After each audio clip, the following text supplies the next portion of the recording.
All right, guys. This next guest is a legendary actor. I don't care what none of y'all say. I grew up watching him on TV and in movies. He's spitting them bars crazy too. I'm talking about the one and only Omar Gooding. Come on. Big O. How you doing, bro? Blessed and highly favored. Yourself? I'm good, man. Let's get straight to it. Come on.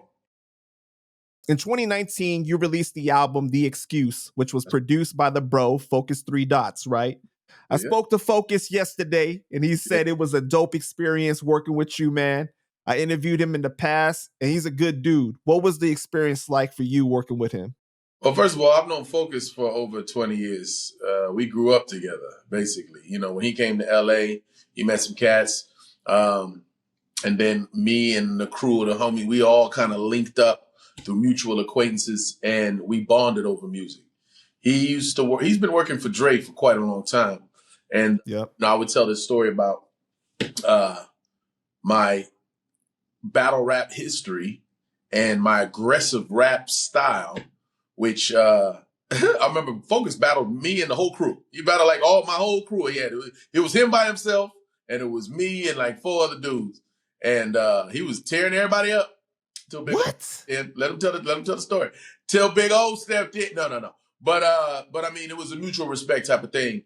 And you know, when he worked for Dre, what he would do is he would make beats.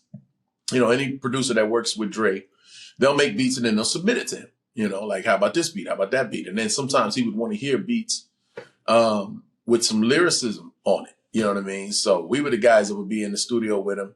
And he'd make a beat and we'd hear him. I mean, we'd watch him create this beat. You know what I mean? Sample or no sample. He would start playing every instrument, just piecing it together. And we'd be like, ugh, that's nasty. And then he would let it play for about 15, 20 minutes. And we'd all run to the corner and write. You know what I mean? You know, phone, paper. We'd just be like, come on, man, come on. And he'd be about 20 minutes up. He'd be like, all right, who got a verse? You know, we would run in one at a time. And I remember I had gotten to a situation where Nas had dissed my brother on a record and said Cuba Gooding Jr. something called him a sellout or something. So I was hot. And I remember Chino XL was there too. And Chino was in there. We did another song with Chino, which was dope. There was one called My Life that I did with Chino, which was hot. Anyway, so when it was time for everybody to spit their verse, I got up there and I'm sitting there talking about fuck Nas and all this crazy shit. And everybody in the whole room got quiet. Like, what the hell's wrong with this nigga? It was like, we're going to move this and put this on a whole other track and hope that Nas never hears it. But it wasn't super out of line and disrespectful. It was just like, fuck him. Who's he talking about? You know, calling my brother out and that type of thing.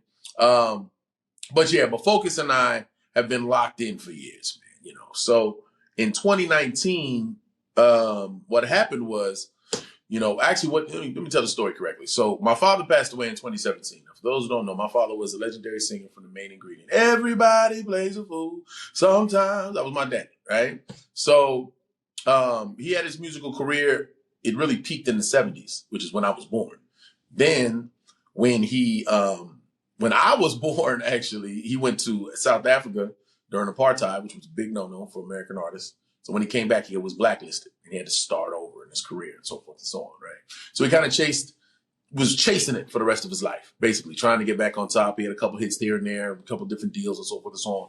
But when he passed away in 2017, it felt like I was the only one that was really musical in the family. You know what I mean? I'm the only one that had record deals and was signed and so forth and so on, other than my mother, but that's, you know, that's on a different. Wait, Cuba can't rap? He can play radio. He can't rap though. He ain't got bars like you. He turned on the radio and he play it. But I mean, I don't know. I mean, that's a whole nother question, man. I mean, that's a whole nother topic of discussion because, like, my resurgence, well, it's probably emergence as a rapper. Let's just put it that way, where people are like, wait a minute, no, he is a rap. He can't just rap. He's an actual rapper. Like, this boy got bars. It's really happening now, I think, because of the timing of the need in the state of hip hop, where people are listening now. They're listening to lyricism and they're getting back to that. It's going back full circle with, you know, like the Tupac Biggie era, which I always reference, which was the golden age for me when, you know, these brothers, even when they were beefing, they were still lyrical. It was still music. It was hip hop. It was raw. But anyway, so my father, when he passed away, I felt like I had to kind of pick up the torch. And Focus said to me, bro, we need to do an album where you're not rapping about, because before I tell that story, let me give you a little more backstory. Like, so for me, I grew up on the West Coast, right? My brother and sister were born in the Bronx. My mother and father were born in Harlem. So on the West Coast, even though I'm born and raised on the West Coast, I kind of got East Coast blood. Well, ain't no kind of about it. My parents and everybody, they're from the East Coast. So the talent and all that, yeah, comes from the East, but the raw, the grittiness, the way that we get there, not everybody on the West Coast was just like gangster rap. You know what I mean? We had backpackers back over there, We had hieroglyphics and the Far Side and that type of shit. Those are the kind of groups that I listened to. But I also, the first song I ever memorized was The Show by Dougie Fresh and Big Grit. I performed it in fourth grade, at a talent show. And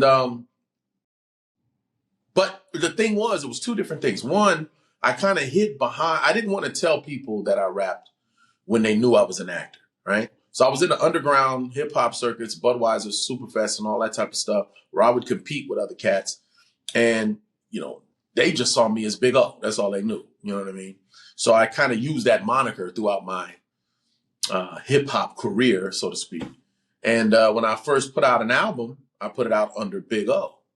And no one could really find it, or they would put in Big O and they'd be like, who's Big O? And it was like a couple other guys named Big O. And then it wasn't until 2021 that I said, no, it's got to be Omar Gooding. So this album that Focus and I did, he told me, look, man, you got to be introspective. I want you to rap about yourself, rap about, people want to hear about Baby Boy, rap about your brother, your career, like do that. Don't hide behind Big O and be rapping about random shit. That's all I would do. I'd be like trying to be super creative and super, abstract and shit. Like, and my metaphors would be like, what are you really talking about? Nigga? It's rhyming, but we don't really get what you're saying. And Focus was the one that locked me in. It was like, nah, bro. So we came up with this album called The Excuse. And the main theme behind it was, this is my excuse for being this good, but no one knowing it. This, I was busy doing this. I had this going on. I'm doing movies, blah, blah, blah, blah. My brother, my father, my sister, this and so forth. And, but you check that album out. It's on Spotify. And it's a solid album. It's really a solid album. And it's an EP though. It's only like 7 or 8 songs. So, that's what I'm excited about this year. On my birthday, for the last 2 years on my birthday, I've been releasing music, right? I released another EP called Succession that was produced by Stephen Keys to Mogul Ellis. And it had the song Legacy that I dedicated to my father that has him singing on it while I'm rapping. So it's like a duet we did while he was, in heaven. You know what I'm talking about? So that was a couple years ago. And then last year I released a single called Overstand Me, right? Produced by DJ M80. Now I met DJ M80 just like over the internet. He was just like, let me send you a beat pack. He sent me a pack. First song out there was called Overstand. Like, producers will name their beats so they can, keep track of them, whatever. But then they send them to artists, and artists usually create a new song and then it changes, But that was the first time ever someone sent me a beat and I used the name. I was like, Overstand Me sounds about right. So not only is the single Overstand Me, but that's now the title track for my album. The reason being, I did another song called I'm Him, which is a monster. And I was going to name the whole album I'm Him. We started doing publicity on it. Then I come to find out Kevin Gates got 2 albums called I'm Him. I said, okay, well, I'm not doing that. He got a part 1 and a part 2. I was like, okay. But the Focus, with Focus, man, he's so fucking gifted. And we go so far back that album, we actually had pulled it down. We were going to remaster it and add some to it. But then, life happens, life be life, and we kind of got stopped. Right. But I'm excited about this one, Overstand Me. Produced majority wise, it's absolutely mixed by DJ M80, and he produced about 80% of the tracks. But I got Stephen Keys to Mogul Ellis on a couple tracks. I got Black Nails on the newest single that I dropped, For the Culture, featuring Glasses Malone. So I'm excited about that. And who else is on this? I got a couple other producers that work with me on it. That Glasses track is fire. That Glasses track is fire, though. The Glasses track is fire. The beat alone. And that was another thing. I met Black Nails, same type of situation. He was like, let me send you some beats. And listened to the first one, was rocking. The second one That was that For the Culture joint. I don't know what he named it, but it was, for me, the way that developed too. You know, I was in a headspace where I'm in this. I've been in this. It wasn't really like a all consuming back and forth beef with me and Cameron. What happened was, he mentioned me on his podcast. I'm also doing stand up comedy and I'm promoting the album. And I said, let me put a record out. And I put the record out and it went nuts. Like, you know, I just put it on YouTube. And now all of a sudden, first time in 30, 40 fucking years, I'm in every hip hop blog imaginable. I'd have made all the magazines that I've always read, all based off of this record. And it made him respond just through the comments. And then when he commented something crazy, I made a part 2 of that shit. You know what I mean? And then he was promoting his podcast. So he would say things on his podcast, little segments about me and Freestyle Friday, or I keep going Freestyle. His freestyle segment that he does, he mentioned a couple bars about me, and then I wrote a third one, you know. And then it wasn't until he pulled this little prank that I went ahead and took the gloves off and really hit him upside the head with that part 4. Well, you know, another thing people don't realize, though, is that anybody can really write bars, but the way that you're performing and riding the beat, like, you know, flowing over the beats and everything, that shows that you really know how to rap, though. Respect. Yeah, man, I've always been technical, always been a perfectionist. I've always been a student of the game. You know, I get a song called Homage that's on our album, me and Focus's album, The Excuse. And, you know, that whole album, everything I do, it's calculated. You know, so when you listen to this album, it starts off with A Better Me, and then, you know, I give them A Better Me is the song that I dedicated both to my father and my son, because it was me saying that my son will be a better version of myself, while at the same time everything that I'm passing it down to him knowledge wise were things that my father taught me. You know what I mean? Who had just passed. So it was kind of deep. And then it speeds up a little bit, and then I got the title track, The Excuse. And then it ramps up. And then by the end of the album, you have Homage. And Homage is double time. And it's me paying homage to the era of like Busta Rhymes, Leaders of the New School, and that type of thing. So I'm doing this double time. And I remember when I always remember I was listening to the Fushnikins. And the Fushnikins had a song. What I remember the line was, the thicker, the richer, the bigger, the better, the flow. But when in the song, it was the thicker, the richer, the bigger, and I was like, whoa.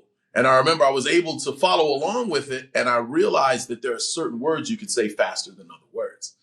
You know, if you write, and that's what became so fucking fun, man. If you say, I want to say this, or I want to convey this message, I want to go fast. It's got to match this beat. It's got to rhyme. And the words got to fall after each other. And you have to enunciate every single word while you're saying it. Right. You have to be calculating the amount of syllables that you put in the actual bar and everything like that. Absolutely. And sometimes you be like, oh, you got to take a word out, or you got to take a syllable out, or you got to say, how about we just skip that and go right to that? So that was the fun technical part of hip hop. And you know, another thing I was kind of had an epiphany about the other day when I was listening. You know, people always ask me, what do you like to do better? Is it acting? Is it stand-up comedy? Is it music? And with acting, you kind of have to be given an opportunity. You know, I mean, of course you audition and you study your craft and this and that, but people will tell you they go years and years without even getting a role, or you get 1 or 2 roles and you always wait for that one big role, but the opportunity has to be given. With music and even with stand-up comedy, you create your opportunities. You know what I mean? We go in the studio and we develop the song and we write it, and you have more control over the level of you know, the music and even in stand-up. I'm right. I got a show tomorrow night and it's fun. Tonight after I get done with you, I'll take up a sip and I'm gonna write my material for tomorrow. You know, and it's like, it's not like someone is giving me something and then I just have to make do with it. I actually literally create it. So it's exciting. Yo, I saw you were just with Irvin E.P. Pope, who I interviewed too. That's a super talented, underrated brother, man. I spoke to him yesterday too. He said he met you at the Glasses Malone video shoot. Yeah, and he told me to tell you to tap in because he's ready to work. Good. He texted me too, and he said EP. I had him in my phone as EP, and EP is short for executive producer in my world of acting. So I was just like, who's the executive producer? But then he said EP is more. I was like, oh, okay, yeah, what's up, bro? Let's get it. So yeah, him, man, and Joker, man. I want to, you know, we're gonna lock in and get some stuff done, man. So I know you have a friendship with Snoop, and we're gonna talk about Baby Boy later. But how do you feel about Snoop's recent controversy over the comments he made about the Lightyear movie when he took his grandkids to go see it? This is especially relevant because you've worked with Disney and you've been a child actor, so your perspective is like really, you know. Well, see, here's the thing. Without stepping in the same pile of shit that he did, I understand where he's coming from, but I think if I were to say that, it would probably be better received because he's Snoop Dogg and nigga, you got away with murder? No.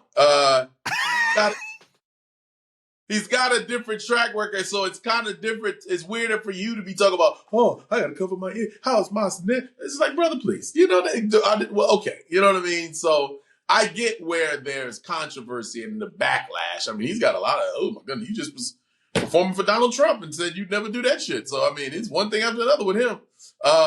But Snoop is, you know, that also, though, you have to realize people, oh my God, I sound silly even saying that out loud. But yeah, people change, you know. And when I say change, you grow up, you mature.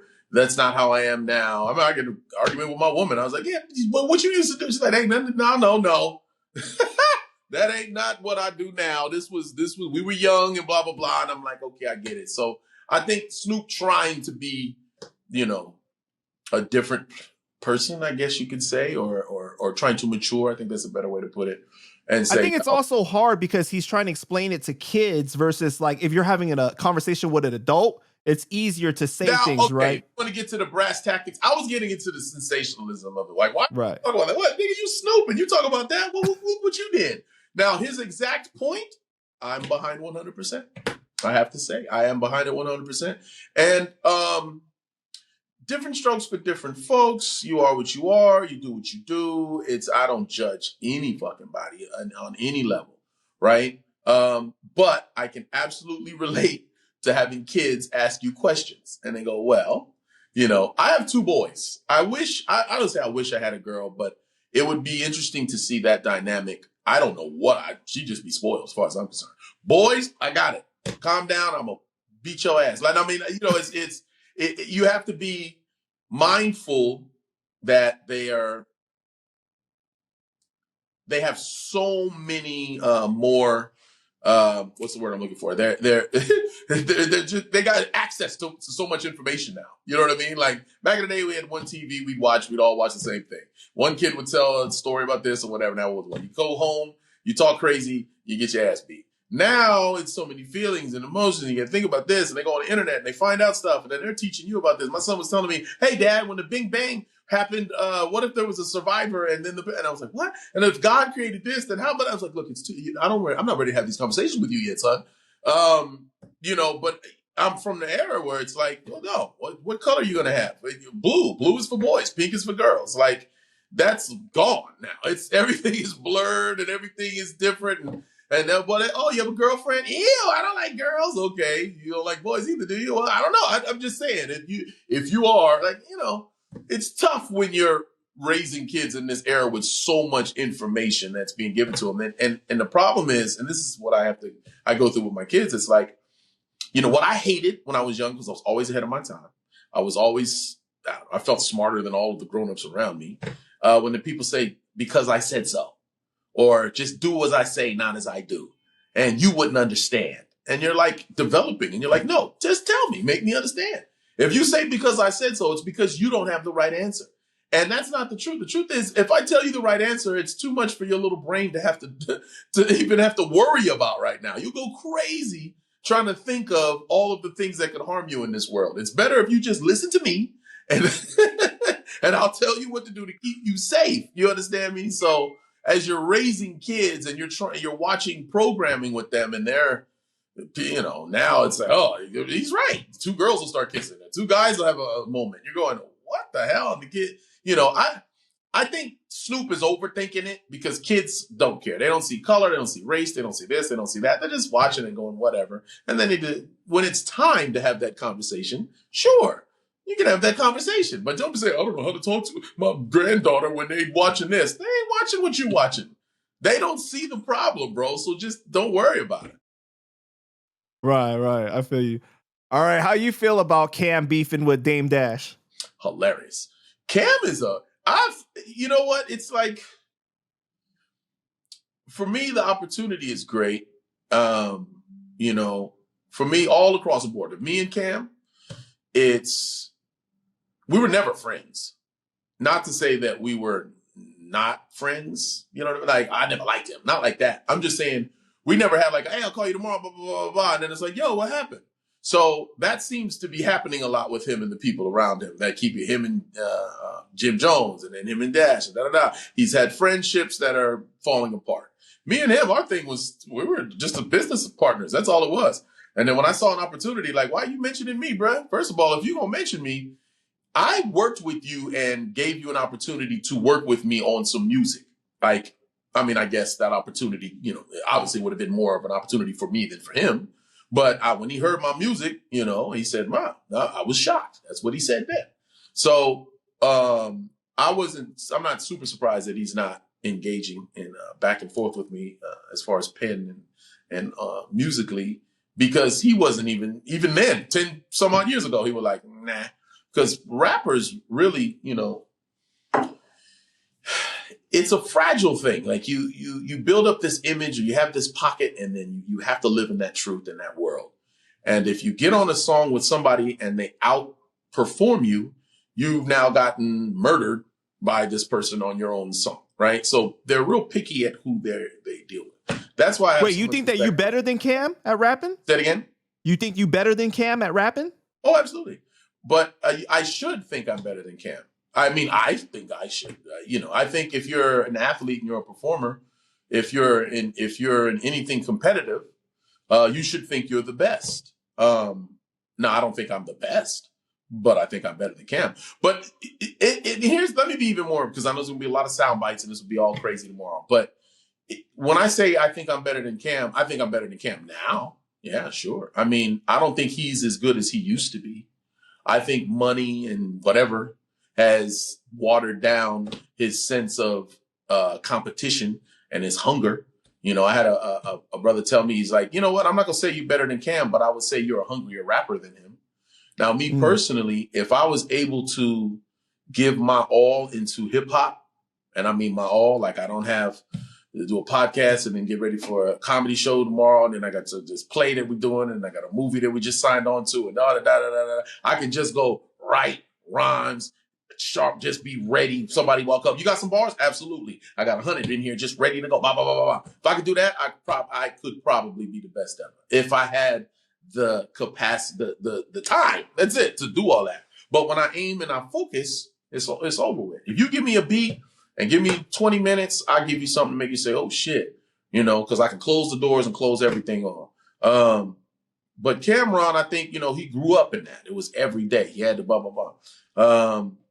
You know, he's from the East Coast. I'm from the West Coast. It's a different style. I know he's a legend and people respect him and so forth and so on. And I think it's what baffles people. Like, why isn't he just, you know, I'm like, if I wasn't better than him, then why wouldn't he just kill me on the song? I think there's doubt even in his mind. Like, shit, what if I do a record and someone goes, that was terrible, or it doesn't match?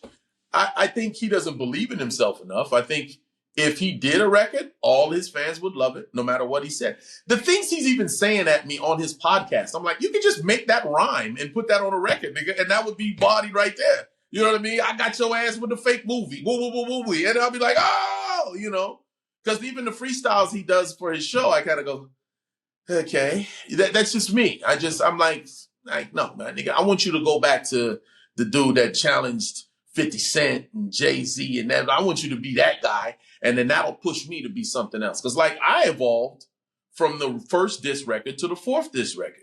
The first record was, look, I got skill and I'm letting you know, if you want to get out, let's do it. I'd love for you to challenge me to step it up and see what I got.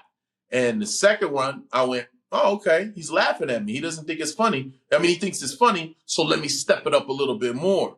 The third one was, all right, he's not going to respond, so let me just end everything. I'm going to put all the little things I've been waiting to kind of talk about, clearing up the money and the fact that we did a movie together, and bring some other things to light. And you want to talk about money because you just came into this new shit you got going, bro.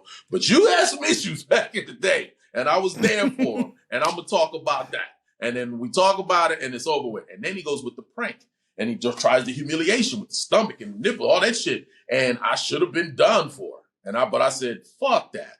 Wait a minute. And I let my brain work and go, hey, that motherfucker, how did you have footage like that? Oh, so you a pervert. Oh, got him. and then I went back in the booth and went nuts. Now, well, Dame wherever said that it goes too. from Dame, here, I'm excited to see because I roll with the punches. That's just what I do. Dame was saying like, yo, you shouldn't have a camera in the dressing room trying to watch another man get dressed. Yeah. So how'd you feel about Dame trying to help you? He called you Omar Epps. That was so funny. I think, honestly, how do you respond without sounding? No. I addressed this on my Instagram, but I was just like this. Please don't help, bro. If you can't remember my name, you're kind of taking it backwards. I think what Dame is doing is he's either upset or whatever they got going on. So he's just bringing up everything that makes Cam look bad. And I get it. Did it help my cause that he didn't know my name? No, it didn't. It didn't help my, but it was fucking hilarious. I know people don't understand my sense of humor. I see funny in everything. If you clown me and it's funny, I'm laughing, bro. I'm laughing. It's hard to, I guess I get embarrassed, but I don't harp on shit. You know what I mean? I'm a Libra, so if I'm fucked up, I got a bam. You know what I mean? My pops dies. Oh my God, fucking devastated. But I just became a father myself. I'm balancing that out with that. You know what I mean? So I'm one of those type of people. They're like, oh man, they said, oh, nothing bother him. It bothers me, but I don't let it hurt me. Like, I don't let it just like change my whole shit. I'm mad at this and I go yell at her, him, or take it out on the kids. Fuck no. I get over it and I walk in the house. You know what I'm saying? So with Dame, I believe, he has an issue with this man and he brought me up. He stamped me, which I like, the validation, like, yo, this man can rap. I'm like, that's all I really heard. And then because funny is my friend sent me the clip and was like, yo, Dame said you can rap. And I'm like, dope, that's dope. Send me the clip. I watched the clip. I said, he also called me Omar Epps. They're like, so why? He's like, what was his name? Omar Epps in the same sentence, nigga. How the hell am I supposed to feel? No. But so you go from being called Omar Gooding Jr. to now Omar Epps. Yeah, exactly. And to be clear about the Omar Gooding Jr., the only thing, I don't think it bothers. It doesn't. You know why it doesn't bother me? Because it's a cultural thing. And when I say that, I've never been called Omar Gooding Jr. by anybody that's not black. So the other thing about, just gotta lay that out there right there. Just let it sit there for a minute. The other thing is I have a son named Omar Gooding Jr. And the third thing is I do stand-up comedy. So it's all great publicity if you ask me. And I love my brother. And so it's never what they want to say, hey, shut up, Junior. That's what's funny now. The trolls online, they're like, you hit when you got real trolls. No matter what I post, there's at least one person going, shut up, Junior. Take your shirt off. Where your titties at? And I laugh and I'm like, nice. Because I would always just be love. I would rarely have to block somebody. And I know what a troll does. And it's kind of funny too, because some people say something crazy and then I'll respond to them. What you talking about? And they'll go, oh shit, I didn't know you were going to respond. Don't trip. I love all your work. I just wanted to see if you would respond. I'm like, okay. So I get how that is. And the rest of these people, I just, sometimes you just wonder if they're real or not. My man called me and said, yo, you can buy comments and create fake profiles and just be on somebody. I said, oh, get the fuck out of here now. So every time I see somebody say something negative, I'll be like, shut up, Cam. You're at home typing, nigga. Shut up. All right. Your most iconic role, or one of them, right? Baby Boy, the character of Sweet Pea. 1,000%. I gotta ask my woman and a mama for money. For some money. Yeah. Baby Boy is like one of my favorite movies, bro. Like, there's so many quotables in that movie, but you and Tyrese have had a complicated relationship, bro. Like, it's just like a lot of ups and downs, right? You said that you hugged him on the, for 1992, you went to go to the movie premiere, right? Right. You hugged him. You told him it's the best job you ever did. But also in the same interview, you taking shots at him, saying Tyrese having breakdowns online all the time. That's why y'all can't do Baby Boy 2. Shit. Was it the same interview? Yeah, it's the same exact interview. Comedy. You went like 10 minutes before. You said one thing and then 10 minutes in. 10 minutes in? Yeah. Tyrese, the thing is this. Like, again, men are men and we have ups and downs. People have ups and we have back and forth. You get a little problem here, and then we work it out, and we're cool now, and not cool, and so forth and so on. I like to not quote, my father used to do this all the time, quoting Godfather. You have to think as the people around you think. I understand where he was coming from on our first initial beef, if you would. He wanted me to help him on this role. Even John Singleton was like, yeah, I need people around Tyrese because this is his first time acting, and he's our fucking lead. And I'm like, okay, I got you. But I also got something to prove. I was very fucking selfish. I was like, look, I got to do my shit. He like, well, he wanted me to just go be friends and hang out. I'm like, it's called acting, nigga. Trust me. When they see it, everyone gonna think we best fucking friends. Like, trust me, that part is easy. Just do your job, you know, which was my fault. I mean, I could have been, but I had a lot of shit to prove. But then, you know, when you do things that can affect other people because you're upset, that's a little selfish as well. So now we're back and forth, and it's just like, all right, nigga.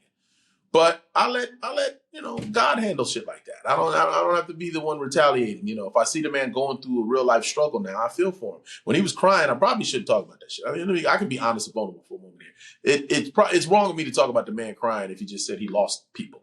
You know what I mean? Like, obviously, you're crying because you're in pain, and I get that.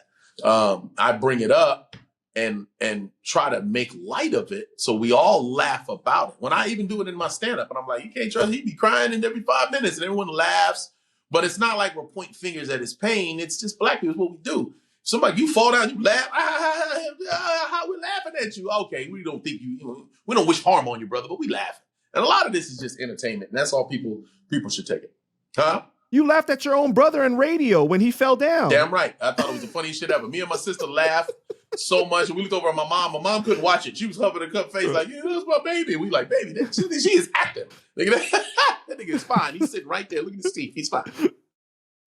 But when you see Tyrese have these moments on the internet, do you call him and offer support? Like, do you genuinely feel for him? Fuck no. But I don't call him because we're not friends like that. So why would I be like, hey man, you good? I know one thing, when I go through shit and people call me, I'll be like this, now I'm hearing from you. I hate that shit. Like, I haven't been through too many like online crazy things, but like when my brother goes through shit, and then like I blocked friends who I hadn't heard from in years. As soon as they hear my brother's going through a trial, now they, hey, how's everything? Click, block, delete, you're done. Like, you should have checked. You should have randomly called me maybe a week later. Don't, you know what I mean? So no, it's not like that. I mean, you know, me and Tyrese, we did have a conversation a couple weeks ago about doing some music together. And, you know, that's another thing too. And it's I'm glad we're talking about this because it kind of helps me. I always say this in interviews, man, I've worked with all of these musicians and they've never worked with me, but not every musician can work with each other. A lot of people, you have to kind of live in your own space and you got to, I don't know how he writes and how he does this, but we went through the process that I've done when I've collabed with other people. He sent me some beats. I sent him some beats. I sent him some lyrics and he kind of went, damn, you sound like you battle rapping on the corner. We trying to do a love song. I said, first of all, I didn't know we was doing a love song. And yes, I am battle rapping on the corner because that was like the last communication we had. Because I thought my idea for the song was some aggressive something. And then he sent me some aggressive shit. I was like, that sounds dope. But, you know, we weren't able to lock it in. But we communicate. Yo, if you end up going at it with Tyrese again, you have Focus cut up the $13,000 a month and sample that throughout the beat. Stupid. Oh my God, that shit would be crazy. So I don't know what's funnier, the actual beef of me and Cameron or all of the suggestions I've had. Oh my God. You don't know how bad somebody has enemies until you start beefing with them. And my DMs are filled with stuff. Some of it is so bad, I just delete them. Like, I don't even want to know that shit. I know. But some of it's fun. They're like, yo, you should take his song and rap over this and freestyle that. I'm like, look, if he's not rapping no more, I've helped his ratings. He's helped me be established as a rapper. We're pretty much done here. You know what I mean? Right. Anything else is just overkill. Did you really think that you could beat up Ving Rhames on the set of Baby Boy? Like back then, did you really think you could take him? At 24 years old, I thought. At 24 years old, again, if you don't believe you're the best, then you're not doing what you're supposed to be doing. And if I'm about to get into a fight with somebody, I got to believe I can beat him up. It's just that simple. I was so charged up the way after John Singleton called me out in front of everybody. It was just like, yeah, some of us need to step it up. He almost said Omar. Like, he just looked at me and then walked off. I was like, nigga. So, it didn't matter who was in front of me. I was going to try. You know what I mean? But when he got and said, okay, man, enough is enough, little boy. You better calm your little self down. I was like, you right, sir. Cut. Cut, motherfucker, cut. Oh, you kissed him on the forehead, didn't you? Kissed him right on the forehead. I said, cut. I'll never forget that shit as long as I live. Because I remember having to wiggle my hands free because he was just like, yeah, talk all that shit. I felt like the scene where he had Tyrese. That's probably where John wrote that in. And he was just like, yeah. All for your mama. All that shit you've been talking all day. Now what you gonna do? I was like, I'll tell you what I'm gonna do. Let me get my hands up. Mwah! I love you. Let me go, sir. And Yo. John was just sitting there all right, see you guys tomorrow. I was like, you weren't gonna say cut or nothing, was you motherfucker? After Ving let you go, did he ask you if you wanted anything from the stove? Said, yeah, hey, that's what it felt like. He actually did walk over to me and he said, damn, you've been taking acting classes overnight, dude? That was incredible today, man. Good shit. I was just like, thanks, man. See you tomorrow. I'd gotten it out now. I was good. I was like, shit, I'm ready to go party, mama. You want something from the stove? That's fine. No, I was saying that when he gave that guns and butter speech, that was some of the realest shit that he could have said in that movie. For real. Especially with the I hope he hear me too. I hear you. And he comes around the corner and we like, oh shit. And there was so much more to that script too that some of it didn't get filmed. There were scenes that we were supposed to do. There were scenes that we shot. There's some of it's in the outtakes you can see. But John Singleton, hats off to you, man. That man was phenomenal. You got to have some untold stories about that movie, man. Come on. Oh, there are a lot of untold stories. I mean, the relationship that Angel Conwell and I developed throughout that thing, and a lot of it I can tell, a lot of it I really can't because it's personal, but just, the two of us having each other's back, but then also being ostracized from the rest of everyone because we were just like, all right, goodbye. And then they were like, oh, we're all going here. And they were like, we're not, we're going home, and then they do a whole music video. And you just do, babe. Anybody thinks of the movie, they think of that song. And I go, because she called me, because she was a video girl. She was in every video. Well, she was in like all the videos back then. And her friends called, we're all in the video, girl. Where you at, bitch? It's your movie. She's like, what? Let me call Omar. Omar, you at the video? I'm like, what video? The one that they're shooting 2 blocks from your house? I was like, nigga, what? But it was interesting. It was an interesting time, man. I mean, between that and OG, Big Cat from 6-0 Crip taking me to his hood, and me developing what I call like the eye of the tiger, which is like that baby boy, that sweet pea look from kind of, I've been, my partner's born in Watts, another one's from Compton, another one from South Central, one from But Nixon. You from Pacoima. You from WAC 100. I'm from Pacoima, homie. Yeah. But no, I was born in Pacoima. Let's be clear. Like Pacoima, I know you grew up down the street from WAC 100. And be walking down the street. Nah. Niggas would say, where were you born? I say Pacoima. You know what's funny? I used to always tell people I was born in Lakeview Terrace, California. So they said, where are you from? Lakeview Terrace, California. I always say my full name. What's your name? Omar Miles Gooding. Omar Miles Gooding. Where? Lakeview Terrace, California. And then when I was grown, I saw my birth certificate. It said Pacoima Hospital. I said, well, that's going to change.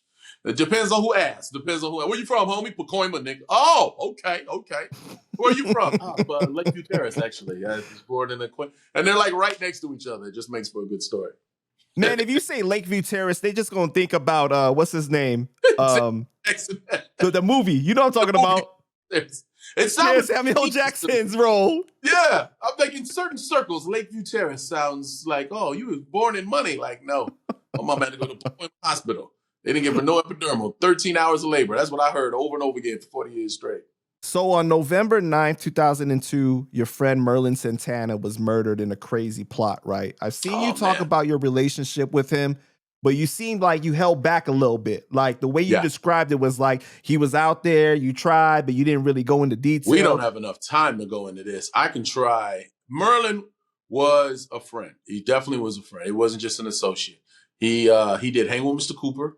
And then I remember when he got Steve Harvey's show, and he's like, yo, I got Steve Harvey. Like, you think this is going to be big? I'm like, yes, nigga, I think it's going to be big. I was so excited for him.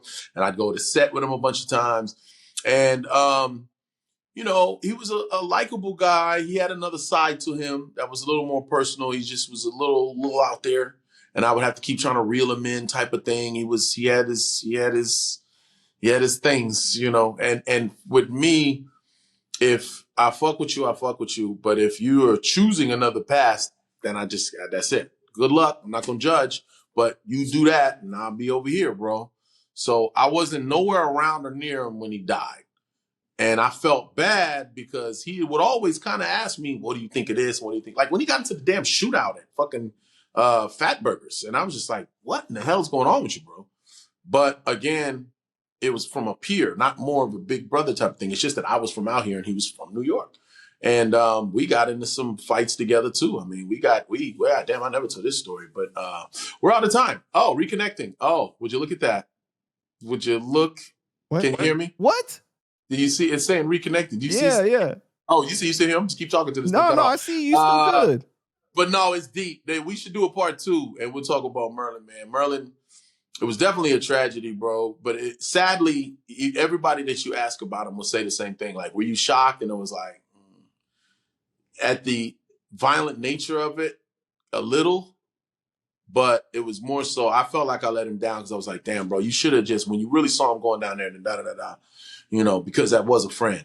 But it's some things, it's like, I don't know. I don't preach to my friends. I try to lead by example, but it's just like, bro, that's not it. And if you, knock it off. And we were in some real shit together, man. And it was connected crazily to so many other people that's probably why I can't really tell the story. Because if I tell all of the people involved and everything that connected, and these are all famous motherfuckers, then everyone's going to be doing interviews for more to come. But you're going to have to pay for it. Oh, man. You have to pay for it. All right. Well, I saw in one interview, you said that you wanted to fight Marlon Wayans at one point. You didn't go into detail about it, but you guys went somewhere else. But what happened? You was about to beat his ass? Marlon Wayans? No. That's what you said. You said that, wait. I only met Wayans. Marlon Wayans once. Oh, I know what you mean. Damn, I said that. You wanted to punch Marlon in the mouth. What? Oh, I can't hear you. Did he freeze? No. I appreciate this, man. It's been a hell of an interview, man. Yeah, we need to do a part 2 for sure. Well, you gonna finish that question? What was the question? The Marlon Wayans question. Yeah, see up. Oh, come on now. You paused it on purpose. I thought no, there was never no bad. No. Like I said, I only really met Marlon one time, and we were talking about my brother, and he said something that was hilarious. But the way he said it, I looked at him like, what? But no, it was never no ill will. You seemed, from the Marlon situation to the Nas situation, you seem to jump out and really defend your brother a lot. Is he the same way for you, like in Hollywood? Sure, yeah? I don't know. I would hope so. He's 10 years older than me, and he's like super my big brother. Like, my favorite memory of my brother was when 2 guys were trying to literally jump me for my bike. And I rode home and ran up and got him. And was like, these guys are da-da-da. And he ran downstairs, and these dudes were bigger than him. And he chased their ass up the block and down the street. And I just sat there waiting for him to come back. And he came back. He's huffing and puffing. And he's like, what you crying about? I was like, I don't know. Like, I was happy, man. I was like, asshole. But that's my brother, and I love him. But Nas dissed your brother on the song "These Are Our Heroes," right, in 2004 at the end where he. That's what it was. Right. So why did you never drop the Nas diss track? Because I can't find it. Well, it wasn't really on me to drop it. That's what it was, and I didn't know anything about putting music out back then. Okay, that's just what it was. I was just like, well, here's the verse. Put it out. Ain't nobody gonna put this shit out and start no shit. You know what I mean? Plus, we in Dre's studio. The Nas is probably gonna pull up any minute. But it was never even. Again, it was impulse, We're all writing in the studio. So I wrote some shit all aggressive. And then I remember Chino looked at me and he was like, Nas ain't gonna respond to that shit. And we all laughed. And that was it. Well, how did your brother feel about it? My brother said, and I quote, tell him we can get in the boxing ring if you really want to get down. I said, ain't nobody gonna try to fight you, man. But well, are you a Nas fan though? I'm a West Coast dude. So I don't hold, when you put him on the Mount Rushmore, a lot of people put him in there top this or top that. He's just not in mine, but not because of I don't think he's any good. It's not like that. So I guess the answer is no, but I don't dislike him. You know what I mean? You know what I'm saying? Like, even when I was battle rapping, I was like, yeah, you cool, but you're real New York, and New York is a real strong culture, So if you talk about New York stuff, like Cameron, you talk that New York shit, you like that flashy, talk about jewels and da-da-da-da, then if that's how you get out, that's how you get out. I just saw that you're now a part of that movie, A Higher Power, with Mr. Homicide and Panchito Gomez from American Me and Selena. You know what's so funny about this movie? They said, I don't know if you knew that there was this big tension between black and brown. And I was like, Yeah, I remember the fight, the riots that went through. Like I was actually hanging with Mr. Cooper and was not at school that day, but all my partners was fighting Mexicans. It was crazy, but it didn't linger. They knew it was an incident. It happened, and it was cool. I'm real close with a lot. I have a lot of real close Hispanic friends. I'd name drop right now, but that would just seem weird. But I have Hispanic. We're good. We're brown people. No. But it's all love. But I wasn't able to. I mean, luckily, I should say, I wasn't able to. But I wasn't there when everybody was fighting, which was crazy. So to be able to represent it on screen would be dope. Yeah, Panchito is my brother, man. I was so happy when I saw you signed on for that. Yeah. It's going to be fire, bro. Like so many people from these classic films, from Blood In, Blood Out, Mi Vida Loca. They read the list. I was like, sign me up. Yes, I'm in it. I was surprised when I saw you sign up for it. I was like, yo, you going to be in this too? Yeah, I was like, damn, it's crazy. That should be fun as shit. Yo, all right, so last question, okay? Come on. A lot of people don't know you were supposed to be in 8 Mile. What role were you going to play? Were you going to have braids or wear a mop head? Like, yeah, so I don't know if I would have beat Makai out of the role. I don't know, whatever the case was. I personally feel that I would have. No. Well, I mean, you got to think about it, though. Now you look at it and go, oh, yeah, he can rap. But I've always been doing this shit. I mean, oh, my God. To have been in that movie, bro, especially at that time at 24 years old, 25 years old, who knows where my career would have went, especially as a rapper, would have been just, oh, my God. But, yeah, it was Makai's role. It was Makai's role? I could have seen you playing Papa Doc. Come on. You could have been Papa Doc. Anthony Mackie's role. And then I freeze up at the end. I couldn't. What about the other Omar? Omar Benson Miller's role. My dog. Love him. I wouldn't want to take that away. Makai didn't need that role.